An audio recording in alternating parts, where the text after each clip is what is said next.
আমরা সবাই জানি যে উট তার শরীরে পানি ধরে রাখতে পারে, তবে কখনো কি শুনেছেন গাছ তার কাণ্ডে পানি ধারণ করে রাখে? অবাক হচ্ছেন নিশ্চয়ই, তবে এটা সত্য।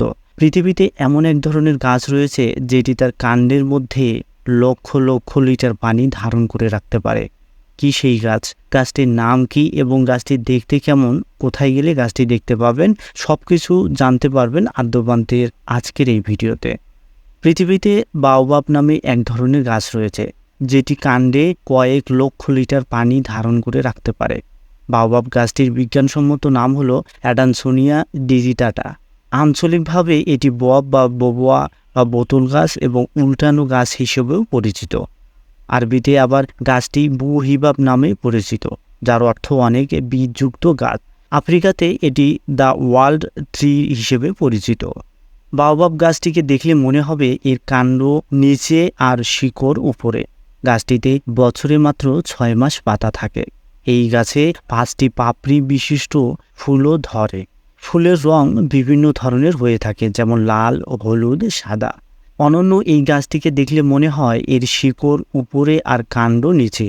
বিশেষজ্ঞদের মতে বাওবাব গাছটি কাণ্ডের মধ্যে 1,17,348 লিটার জল ধরে রাখার ক্ষমতা রাখে, যে কারণে গাছগুলোকে জীবনদানকারী গাছও বলা হয়ে থাকে।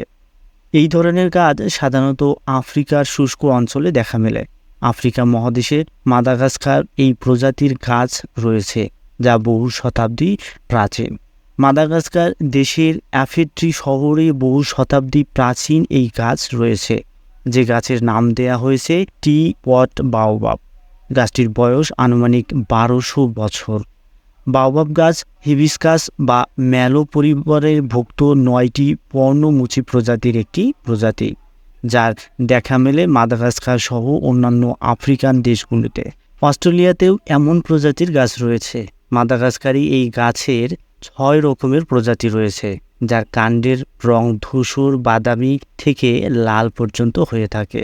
গাছগুলোর ডালপালার উপর থেকে নিচ পর্যন্ত বা বোতাম বা নলাকার শঙ্কুর আকারের থাকে। বাওবাব গাছটি খুবই উপকারী একটি গাছ। আফ্রিকার স্থানীয় মানুষেরা এই প্রজাতির গাছগুলি ব্যবহার করে থাকে। এই সব গাছগুলোর পাতা ভোজ্য হয়। গাছের ফল থেকে এক ধরনের সতেজ পানীয় তৈরি করা হয়, যা ঔষধ তৈরিতে ব্যবহৃত হয়। গাছের ছাল থেকে ফাইবার পাওয়া যায়, যা থেকে দড়ি, কাপড় তৈরি করা হয়ে থাকে। আবার আফ্রিকার অনেক দেশে গাছগুলির ধর্মীয় গুরুত্ব রয়েছে, তবে কয়েক দশক ধরে জলবায়ুর পরিবর্তন গাছগুলির উপর প্রভাব ফেলেছে। 2005 সাল থেকে আফ্রিকার 13টি প্রাচীনতম গাছগুলির মধ্যে 9টি ধ্বংস হয়ে গেছে। এর সাথে আফ্রিকায় এই প্রজাতির যে 6টি বৃহত্তম গাছ ছিল, তার মধ্যে 5টি ধ্বংস হয়ে গেছে।